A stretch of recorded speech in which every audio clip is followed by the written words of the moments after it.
Kukatpally MLA Madhavaram Krishnarao మీడియాతో మాట్లాడుతున్నారు. Live చూద్దాం. ఇలా అమ్మే ప్రయత్నం చేస్తుంది గవర్నమెంట్. ఒక దిక్కేమో మేము హైదరాబాద్ నగరాన్ని అభివృద్ధి చేస్తామని చెప్పుకుంటూ ఇలా రోడ్లు అమ్మే ప్రయత్నం చేస్తుంది కాంగ్రెస్ గవర్నమెంట్ అని చెప్పి తెలియజేస్తా ఉన్నాను. 200 ఫీట్ల రోడ్లో ఉన్నటువంటి ప్లాట్ను ఇలా 1,20,000కు 90,000కు అమ్మే ప్రయత్నం చేస్తా ఉన్నారు. మరి రేపు పొద్దున మున్సిపాలిటీ అధికారుల దగ్గరికి పోయి కొనుక్కున్న తర్వాత అక్కడ కొనుక్కున్న అతను పోయి ఇల్లు కట్టుకుని పర్మిషన్ అడిగితే ఎట్టి పరిస్థితిలో దీనికి రోడ్లో ఉంది, నువ్వు ఎట్లా కొనుక్కున్నావు అని చెప్తారు. దీనికి టీడీఆర్ కూడా రాదు. మున్సిపాలిటీ సంబంధించిన అధికారులు కూడా నిన్న కమిషనర్ గారి దృష్టికి, సీసీబీ గారి దృష్టికి తీసుకెళ్లాను. వారం రోజుల నుంచి ప్రెస్ ద్వారా, ఎలక్ట్రానిక్ మీడియా దగ్గర అన్ని అధికారులు చెప్పాం, రిక్వెస్ట్ చేశాం, ఎక్కడైతే రోడ్లలో ఉన్నటువంటి ప్లాట్ల మీరు అమ్మకండి అని ఎన్ని ప్రయత్నం చేసినా ఈ దుర్మార్గమైనటువంటి కాంగ్రెస్ ప్రభుత్వం మేము అమ్మి తీరుతాం, ప్రజలను అణగతొక్కుతాం, ప్రజల మీదనే నడుస్తామన్నటువంటి దొంగ వైఖరితో ఇలా చేస్తా ఉన్నారు. అదేవిధంగా 4th పేజ్ నుంచి ముషాపేట్ చౌరస్తాక 100 ఫీట్ల రోడ్డు మాస్టర్ ప్లాన్ లో ఉంటే దాన్ని 80 ఫీట్లు చూపెట్టేసి అమ్ముతా ఉన్నారు. 80 ఫీట్లు అంతే, 20 ఫీట్లు అది, 200 ఫీట్లు 80 ఫీట్లు పెట్టి దాని అమ్ముతా ఉన్నారు. ఈ రకమైనటువంటి మోసపూరమైనటువంటి దుర్మార్గమైన పోలీసులను 1000 మంది పోలీసులను పెట్టి ప్రజల పక్షాన నిలబడేటటువంటి శాసనసభ్యుని, ఎమ్మెల్యేగా 3 సార్లు గెలిచినటువంటి ఎమ్మెల్యేగా హైదరాబాద్ నగర్లో కుక్కట్పల్లి పెద్ద అభివృద్ధి జరిగినప్పటికీ ఇవాళ ఉన్నటువంటి ప్లాట్లు, ప్రజలకు చెందే ప్లాట్లను అమ్మే ప్రయత్నం చేస్తా ఉన్నారు. స్కూల్ ల్యాండ్ అమ్మే ప్రయత్నం చేస్తా ఉన్నారు. ఈరోజు అన్ని రకాలుగా ఉన్నటువంటి ల్యాండ్ను అమ్మేసి సొమ్ము చేసుకునే ప్రయత్నం చేస్తా ఉంది కాంగ్రెస్ గవర్నమెంట్. నేను మీడియా ద్వారా విజ్ఞప్తి చేస్తా ఉన్నాను. మేము కోర్టుకు వెళ్ళారు, అక్కడ ఉన్న అసోసియేషన్ 15th బేస్ వాళ్ళు కోర్టుకు వెళ్ళారు. 10:30కి ఆల్రెడీ 10:30కి వాళ్ళకు కోర్టులో ఉంది, 10:30కో 11కో వాళ్ళకి వచ్చే అవకాశాలు ఉన్నాయి. 2 స్టే తీసుకొచ్చారు ఇప్పటికే. అయినా ఎంత ఉన్నప్పుడు కూడా అధికారులు వినట్లేదు. పోలీస్ యంత్రాంగం రాత్రి నుంచి బెదిరింపులతోని నన్ను ఎన్నో రకాలుగా నేను తీసుకుపోయి మేడ్చల్ తీసుకుపోతా ఒక పోలీస్ అతను, కొంతమందిని తీసుకుని బయటేస్తామని చెప్పి కొంతమంది. నాకు హక్కు ఉంది, ఇవాళ నేను అందులో కొనాలన్నటువంటి ఏదో ఉండదో కొనాలన్న నా పేరు మీదనే ఇవాళ నేను డీడీ తీశాను. డీడీ తీసుకున్నప్పుడు హక్కు నాకు ఉందా లేదా ఒకసారి ఆలోచన చేసుకోవాలి. మాధవరం కృష్ణారావు పేరు మీద నేను డీడీ తీసుకున్నాను. అలా ఏదైతే బర్రాసు పెడుతున్నో దాన్ని పాలు పంచుకుందామని. అయినా పోలీసు అధికారులు ఎట్టి పరిస్థితుల్లో నేను ఇక్కడ కదలనేయమంటున్నారు. మరి డీడీ తీసుకున్నాను నేను ఇక్కడ. మరి డీడీ తీసుకున్నప్పుడు నన్ను లోపలికి అలో చేయాల్సిన బాధ్యత ఉందా లేదా ఆలోచన చేసుకోవాలి. అంటే లోపలికి అలో చేయొద్దు, నువ్వు ప్రజలకు పక్షాన నిలబడొద్దు. నువ్వు ప్రజల పక్షాన నిలబడ్డావంటే నేను తీసుకుపోయి చుట్టుపక్కల పోలీస్ స్టేషన్ వేస్తాం, మీ కార్యకర్తలను నిర్బంధిస్తాం. ప్రజల పక్షాన్ని నిలబడ్డోళ్ళకి ఇదే గతి పడుతుందని చెప్పి హెచ్చరిస్తుంది కాంగ్రెస్ పార్టీ ప్రభుత్వం అని చెప్పి తెలియజేస్తా ఉన్నాను.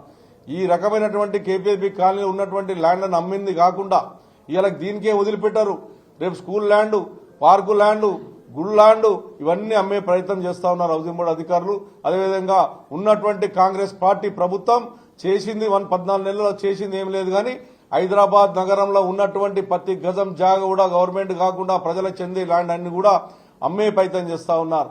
ఒక దిక్కేమో ఇంద్రమ్మ ఇల్లు అంటారు, ఒక దిక్కేమో ప్రజల సొత్తు గుంజుకునే ప్రయత్నం చేస్తా ఉన్నారు. మీరే చెప్పండి, నేను ఈ రోడ్ డీడీ తీసుకున్నాను, నేను లోపలికి అధికారం ఉందా లేదా? మీరే చెప్పిన అధికారులు డీడీ తీసుకుని లోపల రావచ్చని. ఒక ఎమ్మెల్యేగా కాకుండా ఒక కామన్ మెయిన్ గా నేను పోయి పాలు పంచుకునే అవకాశాలు నాకు ఉన్నప్పటికీ కూడా నన్ను లోపలికి కొనిస్తలేరు. ఖచ్చితంగా నేను పోలీస్ అధికారుల మీద కూడా ఖచ్చితంగా పోలీస్ స్టేషన్లో కంప్లైంట్ చేస్తా. న్యాయస్థానానికి వెళ్తాను. నేను ప్రజల పక్షాన నిలబడి న్యాయం పరంగా మా కోర్టు మీద పూర్తి విశ్వాసం ఉంది, న్యాయస్థానం మీద పూర్తి విశ్వాసం ఉంది. ఖచ్చితంగా దీని ప్రకారం ఏదైతే పోలీసులు అవజారం చేసిర్రో దానే ప్రకారం మా కార్యకర్తలకు, మా కార్పొరేటర్ను అవజారం చేసిర్రో, ప్రజలకు అన్యాయం జరుగుతుంటే అడ్డం పడినందుకు, మనల్ని ఈ రకంగా చేసినందుకు ఖచ్చితంగా న్యాయస్థానానికి వెళ్తానని చెప్పి సందర్భంగా తెలియజేస్తా ఉన్నాం.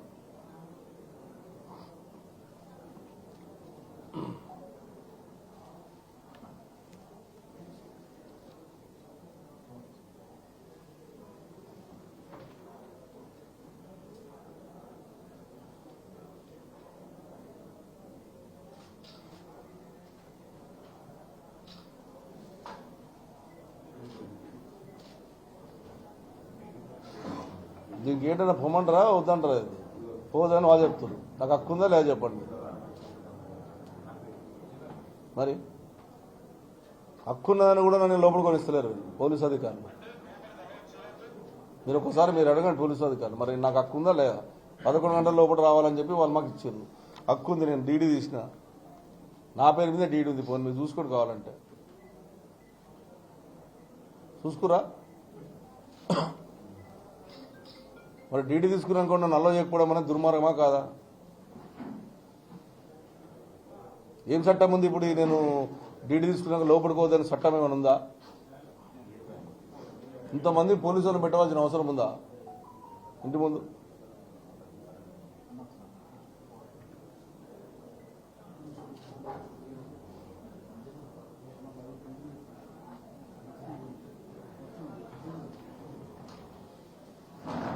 దీని మీదే కంప్లైంట్ ఇస్తున్నాను. నాకు హక్కు ఉన్నప్పుడు కూడా నన్ను పోలీసు అధికారులు లోపల కొనిస్తలేరు.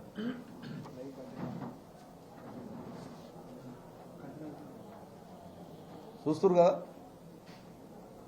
దుర్మార్గంగా హైదరాబాద్ నగరాన్ని మొత్తం అమ్మేసి సొమ్ము చేసుకుందామన్నటువంటి ఆలోచన ఈ ప్రభుత్వానికి ఉందని స్పష్టంగా దీని ద్వారా కనబడుతుంది. ఇంతకన్నా ఏం చేసేది? మేము కట్టినటువంటి బ్రిడ్జ్ల దగ్గర కింద కలర్లు వేసేసి చూపెడుతున్నారు. బ్రహ్మాండంగా హైదరాబాద్ అయిపోయింది. మేము కట్టాము కింద బ్రిడ్జిలు వేసేసి రంగులు వేసేసి మేమే కట్టాము ఈ బ్రిడ్జిలను చూపెట్టే ప్రయత్నం చేస్తున్నారు.